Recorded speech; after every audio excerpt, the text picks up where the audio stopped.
అంటే రఫా రఫా అనేది ఆ ప్లకార్డ్ పెట్టిన ఒక వ్యక్తి కూడా కార్యకర్త కూడా టీడీపీ పార్టీ చెందినటువంటి వ్యక్తి అని చెప్పి అతను ఒక సభ్యత్వం కార్డు అయితే బయటకు చూపిస్తున్నారు.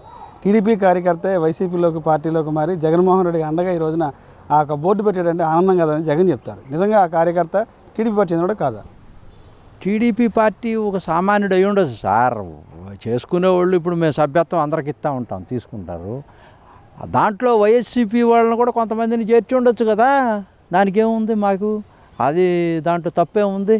ఆ వైసీపీ వాళ్ళు కొంతమందిని పెట్టుకొని వీళ్ళు తెలుగుదేశం వాళ్ళు ముద్రేసి రాజకీయాల్లో అసలు నీకు తలలు మార్చే జగన్మోహన్ రెడ్డి ఆఫ్టర్ ఆల్ ఈ సభ్యత్వం ఈ టెక్నికల్ చిన్నాటి తెలియదా? ఆయన ఏమంటున్నాడు తెలుసా, ఆ రఫా రఫా అన్నారన్నా, అంటే మెడలు కోస్తానన్నారన్నా, మంచిదే కదన్నా.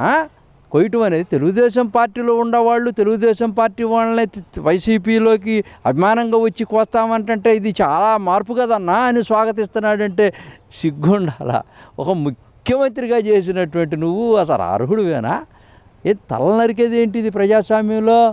నిన్ను రాజకీయంగా భూస్థాపితం చేస్తాం, దాంట్లో అసలు సెకండ్ తాటే లేదు. రాజకీయంగా డిస్మాండిల్ చేస్తాం, దాంట్లో తప్పేం లేదు. భౌతికంగా అని కొంతమంది ఏదో ప్రశ్నిస్తూ ఉన్నారు. చంద్రబాబు నాయుడు గారు ఎంత హుందాగా చెప్పాడు. ఇది మంచి పద్ధతి కాదు జగన్మోహన్ రెడ్డి గారు.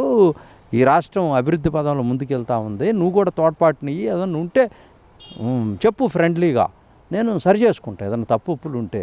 అంతేగాని ఈ విధంగా చేయటం అని అంటే వాళ్ళు అడిగారు భౌతికంగా ఏమన్నా ఆతమారుస్తారు. చేచే అసలు మాకు ఆ పద్ధతే లేదు. తెలుగుదేశం పార్టీ పుట్టిన దగ్గర నుంచి కూడా మేము ప్రజాస్వామ్యయుతంగానే ఉంటాం.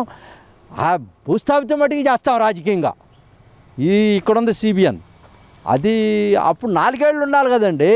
ఈ అధికారం ఈ ఏదో ఎచ్చుల కూరలు చెక్కలాగా డంబాచారాలు కొట్టడం, ఊదరగొట్టడం, ఆగమాగం చేయటం, ఈ మాకు ఇంకా 4 ఏళ్ళు ఉంది కదా మాకు అధికారం.